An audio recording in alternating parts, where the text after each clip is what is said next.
안녕하세요. 저는 서울에 사는 70대 여성입니다. 남편과 사별하고 시청 공무원인 큰아들과 함께 살고 있습니다. 큰아들은 결혼한 지 13년이 되어 눈에 넣어도 아프지 않을 손주도 둘이나 낳았네요. 둘째 아들은 의사인데 공부하느라 아직도 짝을 만나지 못했어요.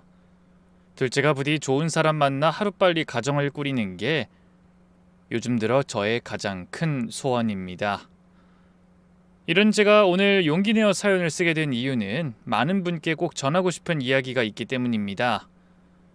가족 간의 신뢰가 얼마나 중요한지, 그리고 섣부른 판단이 얼마나 위험한지를 제 경험을 통해 알려드리려고 합니다. 부디 이 이야기가 여러분의 소중한 삶에 큰 울림을 드릴 수 있길 바라며 그때의 일을 차근차근 풀어나 보겠습니다. 그날은 저의 건강검진 날이었어요. 괜찮다고 하는데 대학병원 의사인 둘째 아들이 예약을 해놨더라고요. 아침 일찍 일어난 큰며느리가 식탁을 차리며 묻더군요. 어머님, 오늘 도련님 병원 가시는 날 맞죠? 그래, 10시까지 오라고 하더구나. 근데 검사를 너무 자주 받는 건 아닌지 모르겠다. 다른 사람들 보니까 2년에 한 번씩만 받으면 되는 것 같던데. 도련님이 알아서 하시겠죠. 원래 연세 드시면 젊은 사람들보다 더 자주 확인하고 관리해야 한다잖아요. 병 생기기 전에 미리 알아보는 게 나중에 아프고 나서 고생하는 것보단 낫죠 뭐. 그렇긴 하지. 뭐 이것도 아들이 의사인데 특권이라니까. 뭐 그런가 보다 해야지. 근데 아침은 먹으면 안 되는 거지? 네, 공복 상태로 가셔야 해요. 대신 검사 끝나면 이거 드세요. 그러면서 며느리가 아침마다 챙겨주는 주스를 물병에 담아 건네줬네요. 벌써 석 달째 매일 아침 챙겨주는 초록색 주스였죠. 아니 이건 그냥 한번 걸러도 되는구먼. 병원까지 가지고 가라고? 아니에요 어머님. 꼬박꼬박 챙겨 드셔야 효과가 좋아요. 며느리의 설명에 저는 한숨을 쉬며 주스가 든 병을 챙겨 넣었습니다.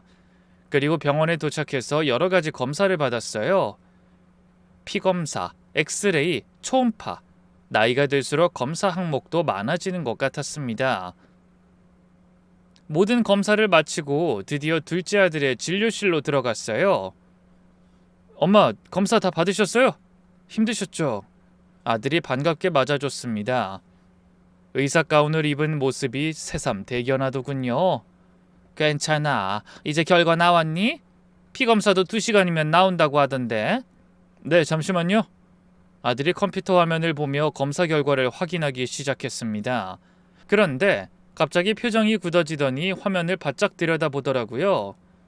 뭔가 이상한 것을 발견한 듯 미간을 찌푸리며 고개를 갸웃거리기도 했죠. 왜 그러니? 뭐가 잘못된 거야? 제가 불안해하며 묻자 아들이 당황스러운 표정으로 절 바라봤습니다. 아니요, 그런 건 아닌데. 엄마 혹시 밥 말고 드시는 거 있어요? 순간 저는 당황했습니다. 아들의 목소리엔 긴장감이 가득했고 눈빛은 뭔가를 확인하려는 듯 날카로웠어요. 밥 말고? 그게 무슨 소리니? 뭐 당연히 가끔 주전부리도 하고 과일도 먹지. 왜 그러는데? 뭐 안 좋은 결과라도 나온 거야? 아니 그냥 혹시 약이나 건강식품 같은 거 따로 드시는 게 있으신가 해서요. 없으면 좀 챙겨드리려고요. 아들이 황급히 말을 돌렸지만 이미 저는 불안감에 휩싸였습니다. 분명 뭔가 심각한 문제가 있는 것 같았죠. 약은 네가 처방해준 혈압약만 먹고 있잖아. 그것 말곤 없다. 순간 큰며느리가 매일 챙겨주는 주스가 떠올랐습니다. 아침마다 빼먹지도 않고 거의 석 달 가까이 챙겨주던 것이었죠. 뭐로 만들어진 건지는 모르고 늘 별 생각 없이 받아 마셨어요. 진한 초록색에 약간 쓴맛이 났지만 건강에 좋다니까 참고 마셨죠. 정말 그것뿐이에요? 다른 건 없고요? 아들이 다시 한번 확인하듯 물었습니다. 그것 말고는 뭐 별다른 게 없는데. 그냥 너희 형수가 매일 갈아주는 주스나 마시지. 근데 대체 뭐가 문제인데 이러니? 아니 아무것도 아니에요. 그냥 수치가 좀 이상해서 확인차 여쭤본 거예요. 아들은 억지로 미소를 지으며 말했지만 표정은 여전히 어두웠습니다. 뭔가를 숨기려는 것이 분명해 보였죠. 이상하다니 뭐가 이상한데? 숨기지 말고 말해봐. 정말 괜찮아요, 엄마. 아마 기계 오류일 수도 있으니까 다음에 다시 검사해보면 될 것 같아요. 그러면서 서둘러 진료를 마무리하려 했습니다. 하지만 의사인 아들이 당황하는 모습을 보니 마음이 더욱 불안했어요. 집으로 돌아오는 내내 아들의 그 표정이 머릿속을 떠나지 않았습니다. 도대체 뭐가 문제였을까? 집에 도착하니 며느리가 웃으며 맞아주더군요. 어머님, 검진은 잘 받고 오셨어요? 피곤하시죠? 아니, 자주 받으니 이것도 적응이 되는지 괜찮아.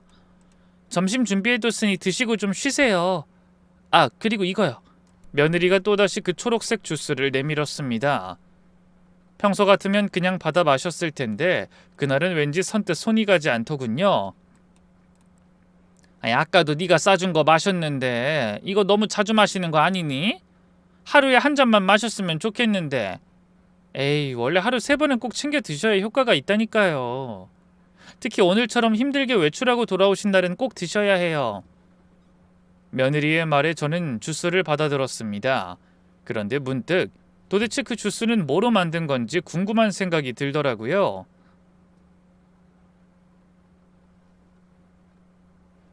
그런데 얘야, 이 주스는 뭐로 만든 거니? 맛이 좀 특이하긴 한데.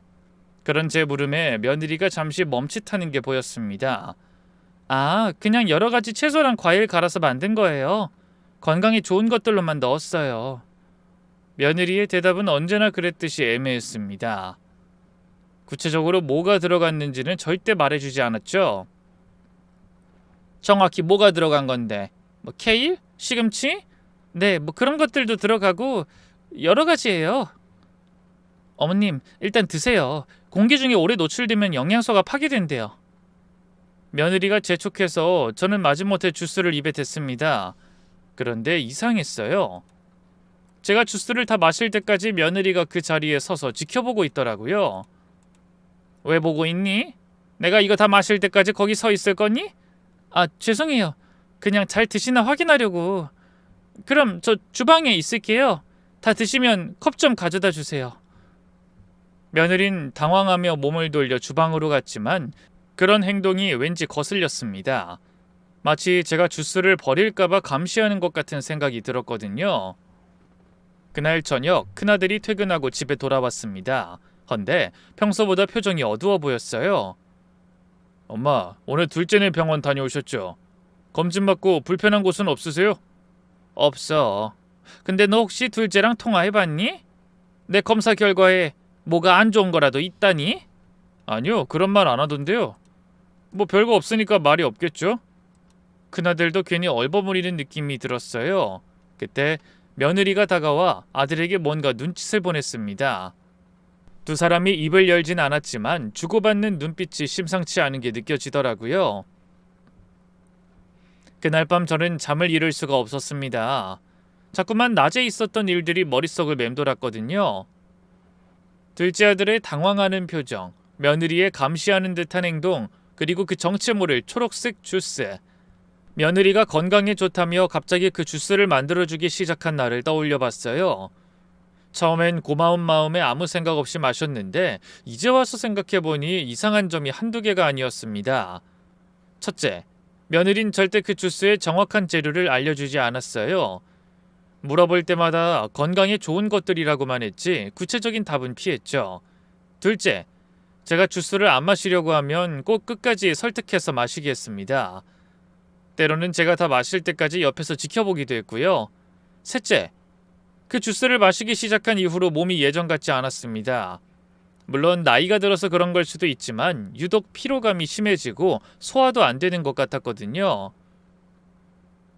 그리고 오늘 둘째 아들이 검사 결과를 보고 그렇게 놀란 것을 보니 혹시 몸이 안 좋아졌다면 그 주스와 관련이 있는 것은 아닐까 하는 생각이 들었습니다. 다음 날 아침, 어김없이 며느리가 문제의 그 주스를 들고 왔어요. 어머니, 주스 드세요. 그래. 저는 주스를 받아들고 한참을 망설였습니다. 정말 그 주스에는 아무 문제가 없는 건지, 며느리는 왜 그렇게 집요하게 저에게 주스를 먹이려는 건지 의문투성이었어요. 어머니 왜 안 드세요? 아이 그냥 속이 좀 안 좋아서. 그래도 그건 드셔야 해요. 드시고 나면 오히려 속이 편해지실 거예요. 며느리의 말투에는 묘한 강요가 섞여 있었습니다. 마치 한 번이라도 걸으면 안 된다는 듯이. 아이 꼭 마셔야 하니? 하루쯤 안 마셔도 되지 않을까? 안 돼요. 꾸준히 드셔야 효과가 있다니까요. 어머니 건강을 위한 거예요. 며느리가 단호하게 말했습니다. 그러고는 또다시 제가 주스를 다 마실 때까지 그 자리를 떠나지 않더라고요. 저는 며느리의 시선을 느끼며 억지로 주스를 마셨습니다. 목으로 넘어가는 그 쓴맛이 그날따라 더욱 역하게 느껴졌어요. 과연 그 안에는 무엇이 들어있는 건지, 그리고 며느린 왜 그토록 제가 주스를 마시는 것에 집착하는 건지 한번 의심이 생기자 점점 이상한 쪽으로 불길한 생각이 퍼져나갔습니다. 그날부터 저는 그 주스가 두려워지기 시작했어요. 자식들과 며느리가 무언가 숨기고 있다는 확신이 들었지만 그게 뭔지 알 수 없어 답답하기만 했죠. 비가 오나 눈이 오나 매일 3번 며느리가 가져다주는 그 초록색 주스.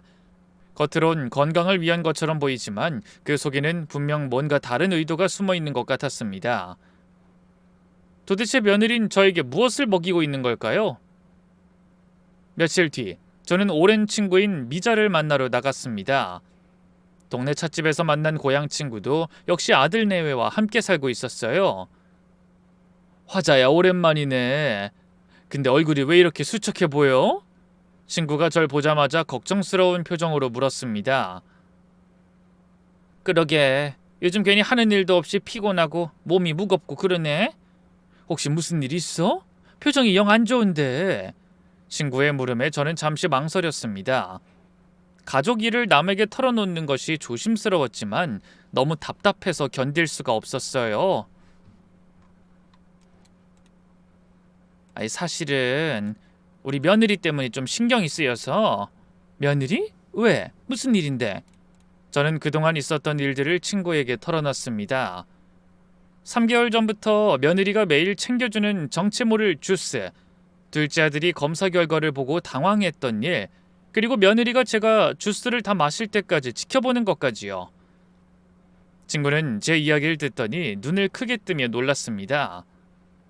어머 그거 완전 수상하잖아. 사실 나도 얼마 전에 비슷한 일 겪었거든. 정말? 무슨 일이었는데? 우리 며느리도 건강에 좋다면서 나한테 이상한 약을 먹이려고 했어. 근데 내가 어디 보통 눈치니? 40년 넘게 장사로 사람들 마음 꿰뚫어 보는데 이골이 난 사람이잖아. 그래서 내가 먼저 눈치채고 다 거부했지. 요즘 며느리들 시어머니를 귀찮게 해서 별짓을 다 한다니까. 친구의 말에 제 불안감은 더욱 커졌습니다. 미자야, 나는 도대체 그 주스에 뭐가 들었는지 모르겠어. 물어봐도 대답을 안 하고 빙빙 돌려. 당연하지. 뭔가 안 좋은 게 들어있으니까 말을 못 하는 거야. TV에서 봤는데 천연 재료로도 얼마든지 사람을 골로 가게 만들 수가 있대. 상극인 재료들을 꾸준히 먹으면 아무도 모르게 어딘가 망가지는 거지. 겉으론 건강 주스처럼 보이지만 실제로는 독약인 거야. 친구는 눈을 부릅뜨며 괴담을 늘어놓듯 제 등골을 서늘하게 했습니다. 에이 아무리 설마. 아이 그럴 리가. 화자야, 넌 너무 순진하고 착해 빠진 게 문제야. 세상이 얼마나 무서운데. 특히 요즘 젊은 사람들은 노인들을 부담스러워한다고. 거기다 재산도 있고 연금도 나오니까 그거 욕심내서 부모 해코지하는 인간들이 얼마나 많니? 뉴스만 봐도 하루 한 건은 나오는 것 같더라. 친구의 말 한마디 한마디가 머릿속에 날아와 박혔습니다. 생각해보니 며느리가 시집 온 지 13년이 되었는데 그동안은 그럭저럭 잘 지냈지만 최근 들어 뭔가 달라진 것 같기도 했어요. 외출할 일이 있어도 전 함께 데려가지 않고 늘 집에서 쉬라고만 했죠. 전화를 받을 때도 슬슬 제 눈치를 보며 방으로 들어가기 바빴고요. 그래서 점점 저에게 벽을 친다는 게 느껴지던 참이었어요.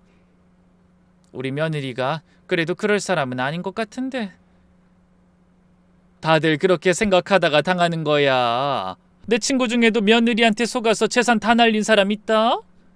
겉으론 효부인 척하면서 뒤로는 온갖 나쁜 짓 다 했대.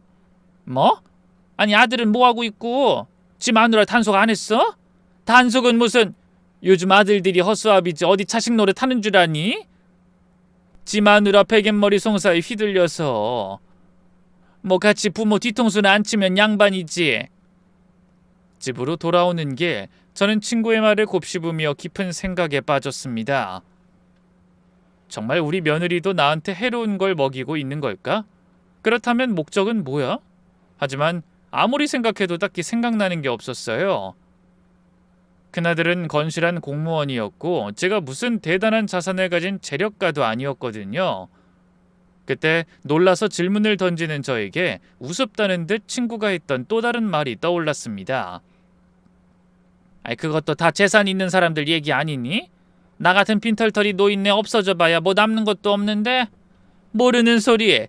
그럴수록 자식들한테 더 짐작 취급받는 거 몰라? 물려줄 것도 없으면서 얹혀 사는 게 얼마나 짜증나겠니? 그냥 고려장 당하기 십상이라고. 고려장이라니? 그럼 부모를 갖다 버린단 말이야? 아유, 그냥 길바닥에 버리기야 하겠니? 남들 눈도 있는데. 요즘 공인된 고려장 있잖아. 요양원. 요양원? 그래. 근데 거기 들어가려면 돈이 들어가는데 요즘 그거 있잖아. 어디 몸 성하지 못한 노인네들 요양 등급 받으면 나라에서 보조해 주는 거. 그래서 보조금 받으면서 요양원 보내려고 멀쩡한 노인네를 병나게 만드는 거지. 어머나, 그런 못된 인간들이 있어? 수두룩하지. 넌 뉴스 좀 보고 살아라. 어떻게 세상 돌아가는 걸 이렇게 몰라? 그 말에 입을 떡 벌린 채 아무 말도 못했죠. 그날 저녁 저는 며느리의 행동을 유심히 관찰하기 시작했습니다. 저녁을 먹고 난 후 며느리가 주방에서 무언가를 하고 있었어요. 평소라면 그냥 지나쳤을 일인데 그날은 뭘 하는지 궁금해서 슬쩍 들여다봤습니다. 며느린 믹서기에 여러 가지 재료를 넣고 있었어요. 초록색 야채와 과일 몇 가지가 보였습니다. 그런데 순간 눈을 의심하는 일이 일어났어요. 며느리가 주변을 살피더니 서랍에서 작은 약병을 꺼내 그 안에 하얀 가루를 한 스푼 믹서기에 넣고 있었어요. 그것도 아주 조심스럽게. 마치 누가 볼까봐 두려워하는 것처럼요. 저는 숨을 죽이고 그 장면을 지켜봤습니다. 며느리는 가루를 넣은 후 재빨리 약병을 다시 서랍에 숨기고 믹서기를 돌렸어요. 그렇게 만들어진 것이 바로 제가 매일 마시는 그 초록색 주스였던 겁니다. 가슴이 쿵쿵 뛰고 손이 떨려왔어요. 미자 말이 맞았던 거야? 다른 사람도 아니고 정말 내 며느리가 어떻게 이럴 수가 있어? 내가 얼마나 잘해줬는데. 배신감이 물밀듯이 밀려왔어요. 저는 양친을 다 잃은 며느리를 정말 제 딸처럼 살갑게 아껴줬습니다. 투병하던 부모님 때문에 집안 사정이 어려워 나이 차이 많이 나는 동생을 둘이나 뒷바라지했다는 말이 기특했어요. 그래서 여유 없는 며느리의 속사정을 알고 결혼할 때 예단비니 혼수니 일체 신경 쓰지 말라고 했었습니다. 어디 그뿐인가요? 친정엄마 안 계신 며느리를 위해 결혼 준비며 신혼집 꾸미는 거며 다 같이 다니며 도와줬죠. 게다가 결혼하고 나서도 막내 남동생 대학 등록금이 제 아들 월급에서 나가는 걸 뻔히 알고도 내색 한 번 하지 않았습니다. 그래, 며느리 동생이면 내 아들 동생이나 마찬가지지. 그런 마음으로 혹여나 며느리가 눈치를 볼까봐 들어도 못 들은 척, 알고도 모르는 척 배려하고 신경 썼습니다. 그런데 그렇게 아끼던 며느리가 어떻게 천연덕스러운 얼굴로 저에게 정체를 알 수 없는 약까지 넣은 주스를 먹여온 건지 배신감을 넘어 두려움이 몰려왔어요. 어머니, 주스 다 됐어요. 며느리가 주스를 들고 제 방으로 왔습니다. 평소와 다름없는 밝은 표정으로 웃고 있었지만 제 눈에는 그 미소가 악마의 미소처럼 보여 소름이 돋았죠. 아, 그래, 고맙다. 저는 주스를 받다가 손이 너무 떨려서 컵을 놓칠 뻔했습니다. 어머니, 괜찮으세요? 손을 너무 떠시는데. 아이, 괜찮아. 그냥 좀 피곤해서 그래. 그럼 이거 드시고 푹 쉬세요. 피로회복에 특히 좋은 거예요. 며느린 제가 뭐라고 하기만 하면 주스가 다 해결해 줄 거라고 했어요. 무슨 만병통치약이라도 되는지. 그러면서 여전히 제가 주스를 다 마실 때까지 밖에서 나가지 않고 지켜봤습니다. 저는 울고 싶은 마음을 꾹 참으며 억지로 주스를 마셨어요. 탁한 액체가 목을 타고 흘러갈 때마다 제 몸이 병드는 것 같아 서글픔과 두려움이 몰려왔죠. 그날 밤 저는 또 잠을 이룰 수 없었습니다. 며느리가 몰래 넣은 그 하얀 가루가 자꾸 눈앞에 아른거렸거든요. 혹시 그게 정말 치명적인 독이면 어쩌지? 아니면 수면제나 진정제 같은 건가? 갖가지 생각이 머리를 어지럽혀 그 밤도 뜬 눈으로 보내고 말았습니다. 다음 날 저는 일부러 거실 소파에 앉아 TV를 보는 척하며 주방을 살폈어요. 며느리가 또 주스를 만들 시간이 다가오고 있었거든요. 예상대로 방에서 나온 며느리가 주방으로 들어갔습니다.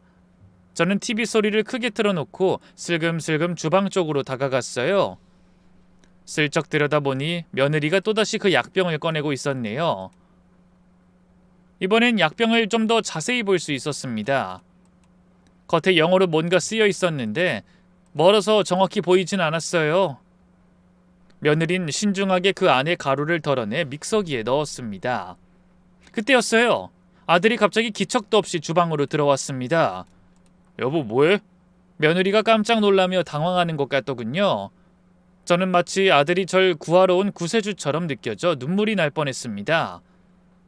지난밤 이리저리 뒤척이며 그 사실을 아들에게 어떻게 말해야 하나 한참 고민했거든요.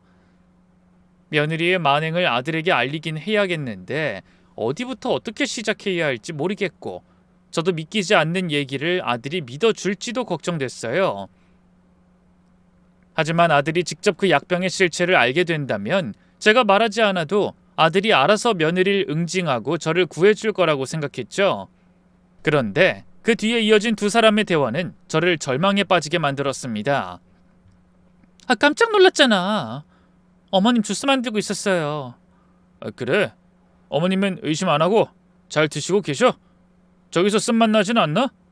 아들이 며느리가 꺼내놓은 약병을 가리키며 물었습니다. 그럼요. 이렇게 여러 가지 야채랑 과일을 갈아서 같이 드리니까 전혀 모르실 거예요. 그래도 조심해. 혹시 의심이라도 하시는 날엔 지금까지 한 고생이 헛수고가 된다고. 아들은 목소리에 힘을 주고 조용히 속삭였습니다. 알았어요. 근데 도련님은 뭐라고 하세요? 애가 놀라더라고.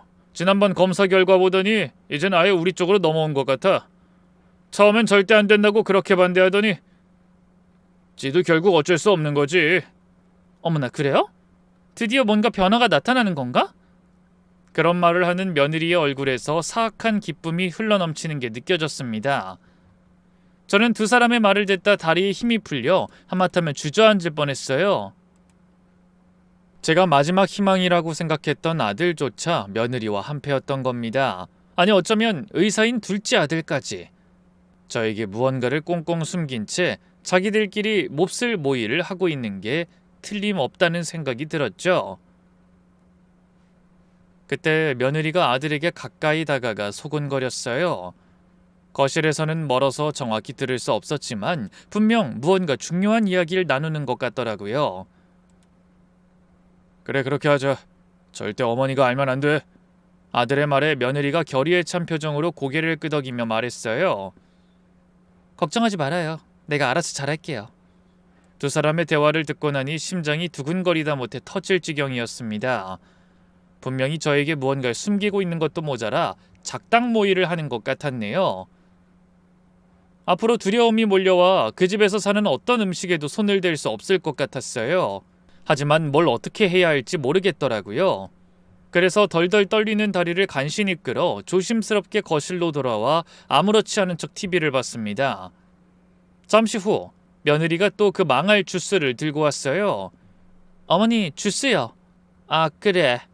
저는 사약을 받는 기분으로 주스컵을 받아들었어요. 하지만 며느리의 의심을 사지 않으려면 마셔야만 했습니다.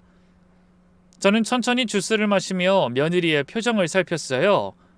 평소라면 몰랐겠지만 주스가 제 목구멍을 타고 내려갈 때마다 며느리의 눈이 번뜩이며 빛나는 게 보였죠. 입으로는 주스를 마시며 속으로는 한없이 울었습니다. 그날 이후로 저는 어떻게든 주스를 먹지 않기 위해 눈물 나게 노력했어요.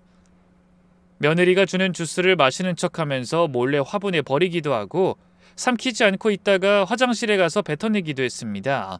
하지만 매번 그럴 순 없었고 며느리가 지켜볼 때가 많아 어쩔 수 없이 마셔야 하는 일이 많았어요.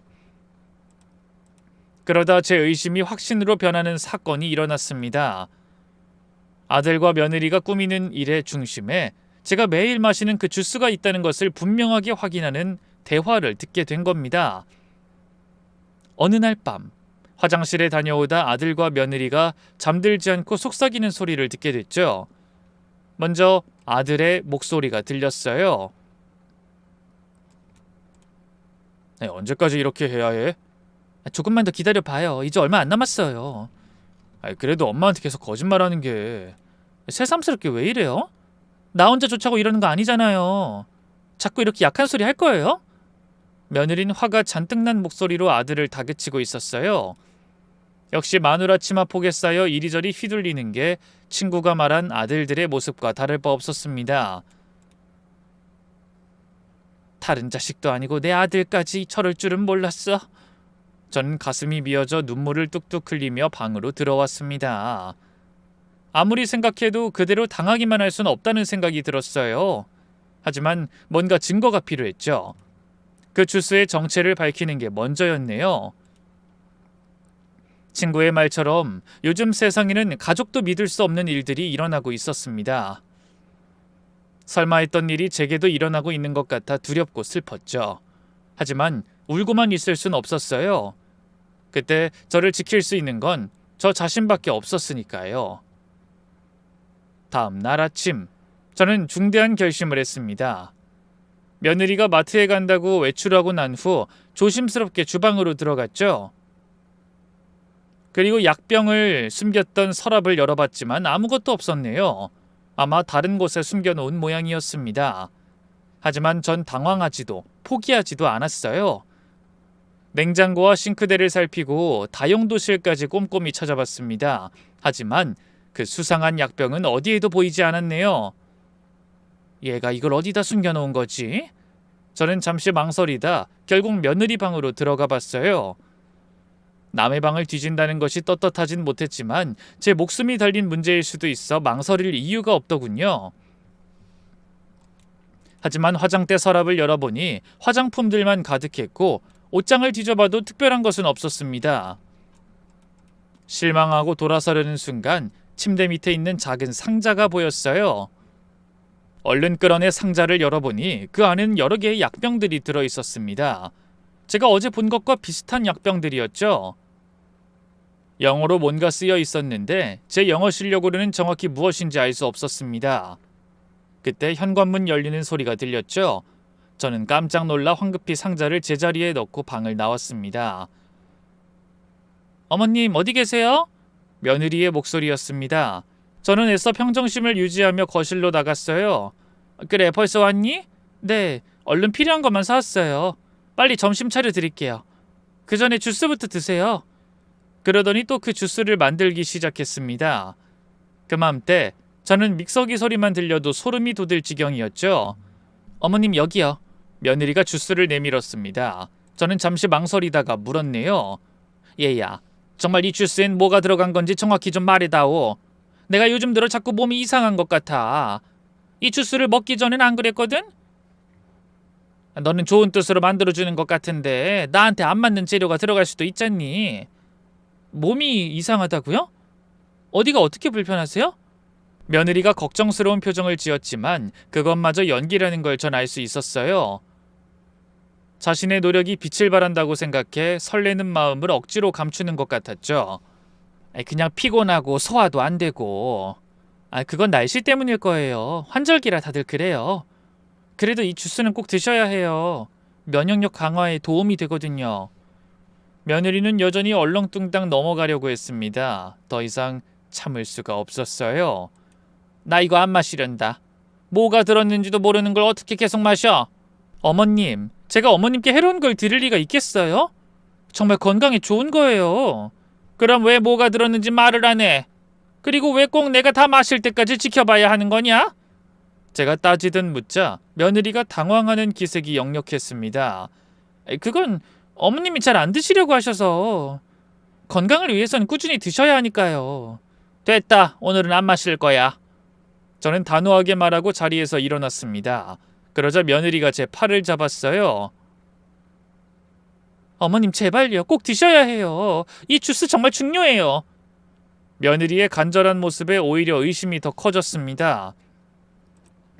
아니 도대체 그 주스 하나가 뭐라고 그렇게 필사적인 걸까? 화가 나고 분노가 치솟았습니다. 그날 오후 저는 약사인 조카에게 전화를 걸었어요. 민수야, 이모야. 오늘 퇴근하면 잠깐 좀 볼 수 있을까? 네, 이모. 무슨 일 있으세요? 전화로는 말하기 좀 그렇고 직접 만나서 얘기하자. 저는 며느리가 화장실에 있는 틈을 타서 몰래 숨겨둔 주스를 작은 병에 담았습니다. 그리고 조카를 만나러 나갔어요. 이모, 무슨 일 있어요? 살도 많이 빠진 것 같고 얼굴색이 안 좋아요. 그래? 내가 요즘 몸이 좀 안 좋다. 그나저나 민수야. 혹시 이거 뭐가 들어있는 건지 성분 좀 분석해 줄 수 있니? 조카는 제가 건넨 병을 받아들며 의아한 표정으로 물었어요. 네? 이게 뭔데요? 그냥 친구가 부탁해서. 걔가 매일 마시는 건강 주스인데 성분이 궁금하다네. 혹시 자기한테 안 맞는 게 들어있는 건 아닌지. 네? 그럼 그냥 뭐가 들어있는 건지 물어보시지. 일단 분석할 수 있는지 좀 알아봐줘. 자세한 건 나중에 설명할게. 조카는 고개를 갸웃거리면서도 심상치 않은 제 표정을 읽었는지 더는 묻지 않았어요. 연구소에 근무하는 선배한테 부탁해 볼게요. 근데 시간이 좀 걸릴 거예요. 제대로 분석하려면 며칠은 필요할 것 같은데. 그래? 상관없다. 기다릴게. 대신 정확하게 분석해줘. 특히 해로운 성분이 있는지 꼭 확인해줘야 한다. 그렇게 못을 받고 집으로 돌아왔죠. 그리고 며칠 만에 조카에게서 연락이 왔어요. 이모, 분석 결과 나왔어요. 근데 제가 오늘은 일이 늦게 끝날 것 같아서 이모가 한번 오실 수 있으세요? 저는 떨리는 마음으로 조카의 약국으로 갔습니다. 어때? 뭐가 나왔니? 조카가 서류를 보여주며 설명하기 시작했네요. 일단 기본적인 채소와 과일 성분들이 검출됐고요. 그것 말고 이상한 건 없었어?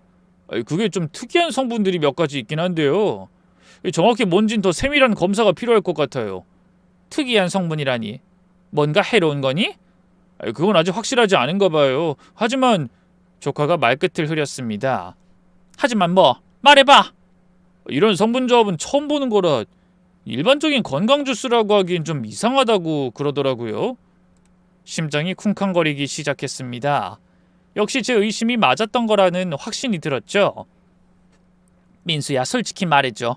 이거 계속 마셔도 괜찮은 거야? 글쎄요, 이모. 이거 드신다는 분이 친구분 맞아요? 누가 만들어준 거래요? 그건 나중에 설명할게. 일단 더 자세히 분석해 줄 수 있어? 네, 뭐 그렇게 부탁해 놨어요. 시간이 좀 더 걸리겠지만. 그래, 부탁한다. 꼭 정확하게 알아봐줘. 중요한 일이야. 그날 밤 저는 결심했습니다. 더는 며느리가 아무리 강요해도 그 주스를 마시지 않겠다고요. 비록 정확한 분석 결과가 나오지 않았지만 이미 수상한 점은 충분히 차고 넘쳤거든요. 다음 날 아침 어김없이 며느리가 주스를 들고 왔습니다. 어머니, 주스 드세요. 아니, 나 오늘은 안 마실 거다. 네? 아니, 왜요? 그냥 마시기 싫어. 맛도 이상하고 아무래도 나한테 좀 안 맞는 것 같다. 에이, 어머님이 무슨 어린애도 아니고 그래도 건강을 위해서 드셔야 해요. 됐어! 마시기 싫다니까 그러네? 제가 소리를 지르자 며느리가 놀란 표정으로 주춤했습니다. 어머님, 왜 자꾸 강요하는 거야? 내가 싫다는데도? 억지로 먹이려는 이유가 뭐냐고? 도대체 그 안에 뭐가 들었길래 그래? 어머님, 갑자기 왜 그러세요? 전 그냥 어머님 건강 생각해서. 시끄럽다! 남들이 들으면 무슨 천하에 없는 효부라도 되는 줄 알겠어. 네가 거기에 이상한 약 넣는 거 내가 다 봤다고! 제 말을 들은 며느리의 얼굴이 하얗게 질렸습니다. 네? 아니, 그걸 어떻게... 그리고 큰애까지 꼬드겨서 네 편으로 만들었지? 내 아들이랑 수근거리면서 나를 무슨 위험에 빠뜨리려고 그런 거야? 도대체 뭘 숨기고 있는 거냐고? 어머님, 그런 거 아니에요. 오해예요. 제가 다 설명할게요. 설명은 무슨? 네 말은 이제 콩으로 매주를 쓴다고 해도 못 믿어. 너 솔직히 말해봐라. 늙은 시어머니가 귀찮아서 빨리 죽길 바라는 거냐? 저는 격분해서 며느리가 들고 있던 주스를 빼앗아 바닥에 쏟아버렸습니다. 초록색 액체가 바닥으로 흩어졌죠. 어머님, 당장 나가! 다시는 내 앞에 그딴 거 들고 올 생각도 하지 마! 며느리의 눈에 눈물이 고였습니다. 하지만 저는 조금도 안쓰러운 마음이 들지 않았어요. 오히려 가증스러워 헛웃음이 나왔죠. 그 소동을 들은 아들이 급하게 방으로 달려왔습니다. 하필 주말이라 아들이 집에 있었던 모양이더군요. 엄마 무슨 일이에요? 왜 그러세요? 너도 다 알고 있었지? 네 마누라가 나한테 이상한 약 먹이는 거. 네? 아니 엄마 그게 아니라. 아니긴 자꾸 뭐가 아니라는 거야? 너희 둘이 짜고 나 속였잖아. 아니 둘째까지 셋이던가? 나도 다 알아. 큰아들이 당황하며 며느리를 쳐다봤습니다. 두 사람이 주고받는 눈빛 속에 불안함이 가득하더군요. 엄마 일단 진정하시고 저희 얘기 좀 들어보세요. 진정은 무슨? 내가 너희를 어떻게 키웠는데 나한테 이럴 수가 있어? 엄마 그런 거 아니에요. 그럼 뭔데? 왜 나 몰래 이상한 짓을 해? 그 주스에 도대체 뭘 넣은 거야? 제가 계속 추궁하자 아들과 며느린 서로를 바라보며 말을 잇지 못했습니다. 그 모습이 제 의심에 더욱 불을 붙였어요. 좋아.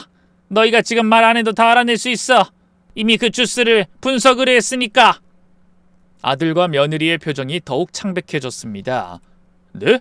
아니 왜 그런 일까지... 엄마 그만두세요. 됐어. 더 이상 아무 얘기도 듣고 싶지 않아. 너희가 나한테 무슨 짓을 하려 했는지 곧 밝혀질 거야. 그러니 어서 나가! 나가라고! 저는 화를 참지 못하고 아들과 며느리를 밀어내고 문을 쾅 닫아버렸습니다.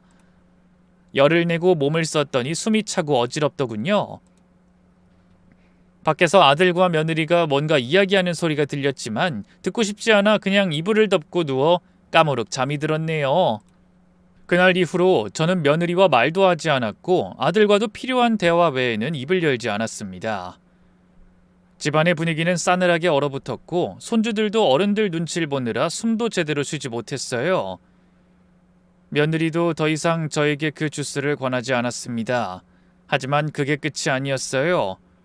곧 조카가 주스의 정확한 분석 결과를 가져올 것이고 그때가 되면 모든 진실이 밝혀져 아들과 며느리의 가면이 벗겨질 거라고 믿었네요. 그런 소동이 일어나고 며칠 후 조카에게서 전화가 왔습니다. 이모, 상세 분석 결과 나왔어요. 제가 갈까요? 아니야, 내가 갈게. 네가 일 끝날 때까지 기다릴 수가 없을 것 같아. 그래서 저는 떨리는 마음을 진정시키며 조카의 약국으로 향했습니다. 드디어 그 주스의 정체가 밝혀지는 순간이었죠. 약국에 도착하니 조카가 심상치 않은 표정으로 저를 맞았습니다. 조카는 저를 탕비실로 데려가서 두툼한 서류 봉투를 건넸죠. 이모 일단 앉으세요. 결과가 좀 충격적이라. 가슴이 철렁 내려앉았습니다. 역시 제 예감이 맞았던 거라고 생각했죠. 뭐가 나온 거니? 심각한 거야? 아니요, 그게... 조카가 서류를 펼치며 설명하기 시작했습니다. 이모, 이 주스엔 특별한 성분들이 잔뜩 들어있어요. 일반적인 건강 주스와는 차원이 다른... 그래서 해로운 거야? 아니야? 조카가 깊은 한숨을 쉬며 말을 이었습니다. 해롭긴커녕 이건 아주 최고급 항암 성분들이에요. 뭐라고? 그게 무슨 소리냐? 저는 조카의 말을 못 알아듣고 넋이나가 되물었어요. 여기 보세요. 커큐민, 레스베라트롤, 설포라판, EGCG 이런 성분들은 모두 강력한 항암 효과가 입증된 것들이에요. 그것도 일반 제품과는 비교할 수 없을 정도로 고농축된 형태로 들어있고요. 조카의 설명을 들으며 전 혼란스러워졌습니다. 그럼 그게 해로운 게 아니었다는 말이야? 아마 고농축 항암 영양소 파우더가 들어간 것 같아요. 그 친구분이 어디서 이런 걸 구하셨나 모르겠네요. 자식들이 준 거라면 아주 효자인가 봐요. 엄청 비싸고 정성도 많이 들어간 것 같거든요. 저는 말문이 막혔습니다. 독약이라고 생각했던 것이 사실은 최고급 항암제였다니. 근데 이걸 왜... 이런 게 필요한 사람이 따로 있을 텐데. 당연히 암 환자한테 필요한 것들이에요. 아마 친구분이 어디가 안 좋으신 것 같네요. 특히 수술이나 항암 치료가 힘든 환자들한텐 보조요법으로 많이 쓰이는 건데. 조카의 말이 다 끝나지 않았지만 제 머릿속은 하얗게 변했습니다. 암 환자? 아니 그런 걸 왜 나한테 먹인 거지? 그것도 비밀로 하면서까지. 저는 조카에게 대충 고맙다고 인사한 뒤 그 서류를 들고 약국을 나왔어요. 근데 집으로 가는 길에 석 달 전 일이 떠올랐습니다. 그때부터 며느리가 주스를 만들기 시작했고 바로 그때 제가 정기검진을 받았었죠. 그렇다면 혹시 그때 무슨 일이 있었던 걸지도 모른다는 생각이 들었어요. 저는 집으로 가지 않고 곧장 둘째 아들의 병원으로 향했습니다. 병원에 도착하자마자 아들이 교수실에 있는 걸 확인하고 문을 활짝 열었죠. 아들은 책상에서 뭔가를 보고 있다가 제가 들어가자 놀란 표정으로 물었어요. 엄마, 갑자기 무슨 일? 너 나한테 뭐 숨기는 거 있지? 저는 아들의 말을 듣지 않고 계속 몰아붙였습니다. 네? 아니 갑자기 그게 무슨 말씀이세요? 3개월 전 검진 때 나한테 무슨 일이 있었던 거야? 얼마 전 검사에서는. 그 말을 들은 아들의 표정이 대본에 굳어졌습니다. 그러더니 한참을 망설이던 아들이 결국 입을 열었어요. 엄마 일단 앉으세요. 앉긴 뭘 앉아, 빨리 말해. 설마 내가 암이야? 제 직설적인 질문에 아들이 눈을 크게 뜨더니 이내 고개를 떨궜습니다. 그리고 서랍에서 봉투 하나를 꺼냈어요. 이걸 보여드리고 싶진 않았는데. 봉투 안에는 석 달 전 받은 검사의 결과지가 들어있었습니다. 그리고 거기에는 충격적인 내용이 적혀있는 것 같았네요. 아들이 말해준 병명은 췌장암 3기. 저는 다리에 힘이 풀려 의자에 주저앉고 말았습니다. 왜 말 안 했어? 이미 진행이 많이 된 상태라 수술적 절제가 가능하진 않았어요. 무리해서 수술한다고 해도 효과보다 위험 부담이 너무 컸고요. 항암 치료도 엄마 연세에는 체력적으로 견디기 힘들 것 같았고 그래서 고민하고 있는데. 아들의 목소리가 떨렸습니다. 그래서 그냥 포기하고 아예 말도 하지 않았던 거냐? 아니에요. 그게 아니라 그 반대예요. 반대라니? 형수님이 자기가 엄마를 꼭 낫게 해드린다고 믿고 맡겨달라고 했어요. 뭐야? 그게 무슨 소리야? 병원 치료도 없이 내가 어떻게 낫는다는 거야? 혹시 형수님 친정아버지도 췌장암으로 돌아가신 거 아세요? 그랬어? 난 그냥 투병하다 돌아가셨다고만 들어서. 그분도 똑같이 췌장암 3기 판정 받으셨나봐요. 그래서 병원에서 하라는 건 다 해봤다네요. 무리해서 수술도 하고 항암 치료도 받고. 근데 아무 효과 없이 나중엔 숟가락 하나 들 힘도 없이 처참한 모습으로 돌아가셨나봐요. 그런 일이 있었다고? 네. 그래서 형수님은 힘든 병원 치료 대신 자연적인 치료로 엄마를 고쳐드리고 싶다고 했어요. 그래서 밤낮 없이 공부하는 것 같더라고요. 뭐라고? 그래도 전 불안했어요. 당장 시간이 없는데 언제까지 그렇게 태평하게 있을 순 없었죠. 그래서 딱 3개월만 시간을 드리기로 했어요. 아니 어떻게 그런 일이. 죄송해요 엄마. 말씀드렸어야 했는데 충격받으실까봐. 일단은 숨기는 게 나을 것 같다고 저희끼리 판단했어요. 아들이 말을 이었습니다. 그리고 오늘 병원에 오신 김에 새로운 검사 하나 해야 할 것 같아요. 새로운 검사? 네. 지난번에 검사 받으셨잖아요. 근데 그 결과가. 왜? 많이 안 좋아진 거냐? 이젠 아무것도 방법이 없는 거야? 아니요. 그런 게 아니라. 아들이 말끝을 흐렸습니다. 표정이 묘했죠. 기쁜 것 같기도 하고 믿기지 않는 것 같기도 했어요. 그러더니 놀라운 말을 꺼냈습니다. 엄마, 종양이 놀라울 정도로 줄어들었어요. 석 달 전엔 3.2cm였는데 지금은 1.7cm예요. 이게 불과 석 달 만에 가능한 일인지. 아무리 찾아봐도 학계에 보고된 적도 없는 일이라 당황스러웠어요. 그게 정말이니? 아들이 서류를 펼쳐 보여주며 설명했습니다. 네. 어떻게 이런 일이? 솔직히 저도 믿기지 않아서 몇 번이나 검사 결과를 확인했어요. 의학적으로는 설명하기 힘든 일이거든요. 보통 췌장암은 발견되고 나서 진행도 빠르고 아무리 항암을 받아도 예후가 좋지 않은데. 아들의 눈에 눈물이 고였습니다. 엄마, 이건 그냥 기적이라고 해야 할 일이에요. 지난번에 제가 놀랐던 건 암이 커진 게 아니라 너무 작아져서였어요.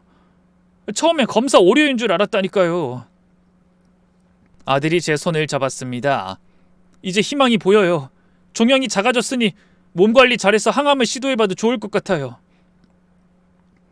형수님이 정말 대단한 사람인 것 같아요.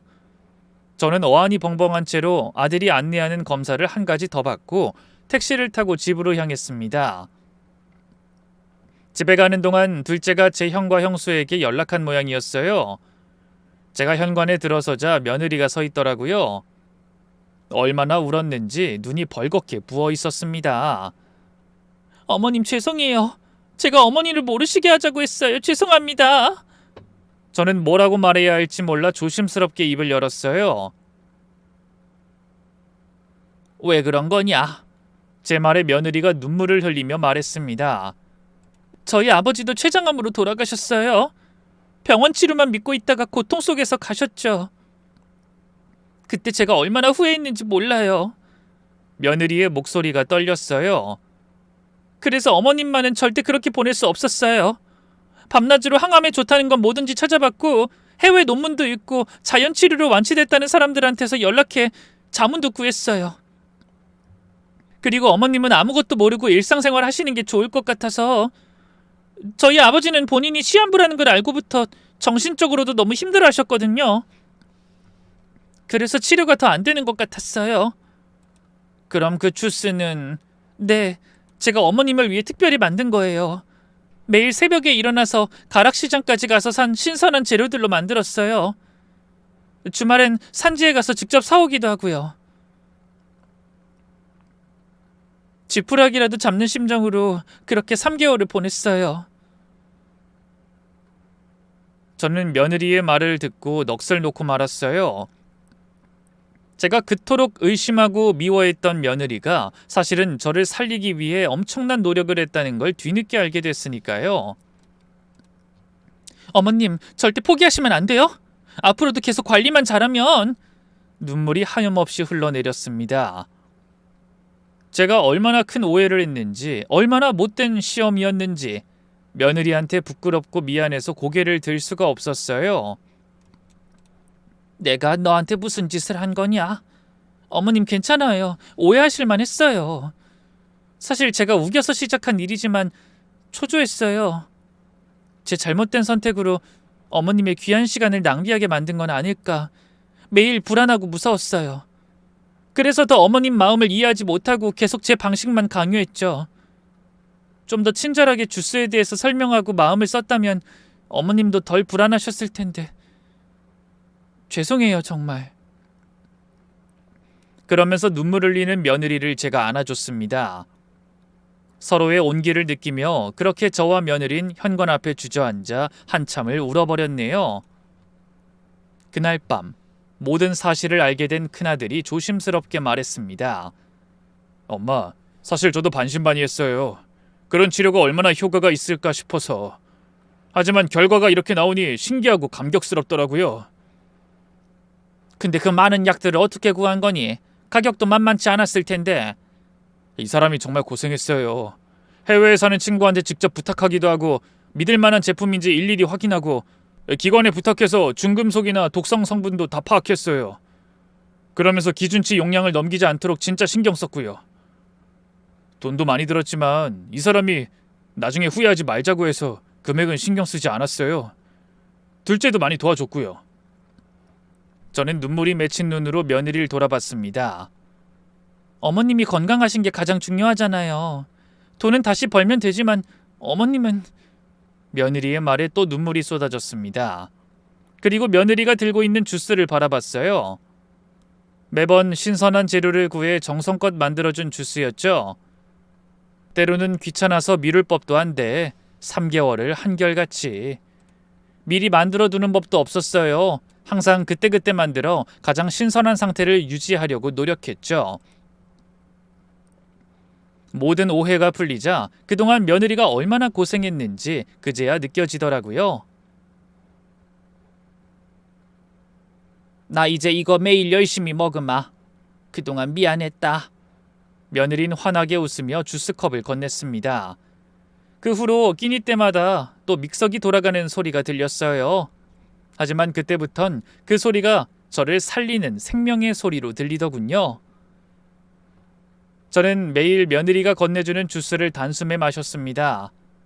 여전히 쓴맛이 났지만 가끔은 그 쓴맛이 달게 느껴지기까지 하더라고요. 그리고 며느리에게 고마움을 전하는 것도 잊지 않았어요. 고맙다 얘야.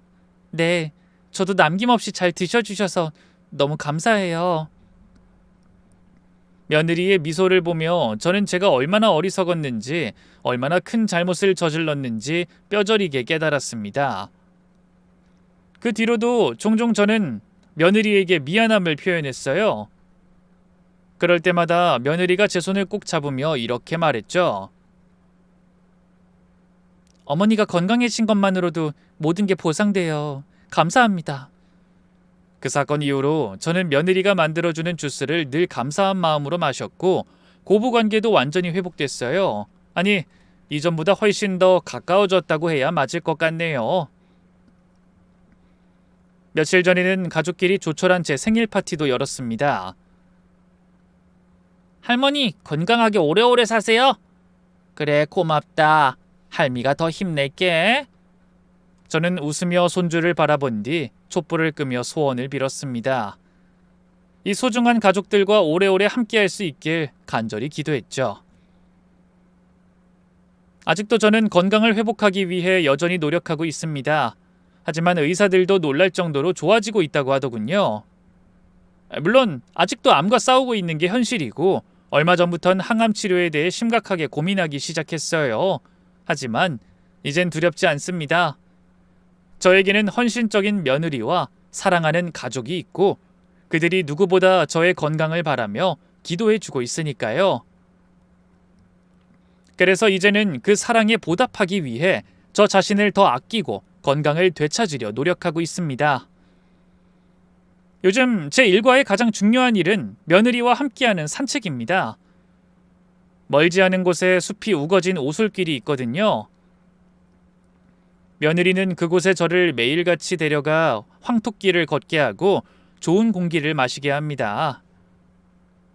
물론 매일 신선한 주스로 하루를 시작하는 것도 변함없습니다. 쓴맛이 나지만 그 안에 담긴 사랑은 그 어떤 사탕보다도 달콤하죠. 여러분, 어려운 일이 생길수록 가족을 믿으세요. 사랑하세요. 그것이 행복한 노후를 보내는 가장 확실한 비결입니다. 그럼 이 글을 읽는 모든 분이 저처럼 가족의 사랑 안에서 건강하고 행복한 노후를 보내시길 바라며 저는 이만 물러가겠습니다. 감사합니다.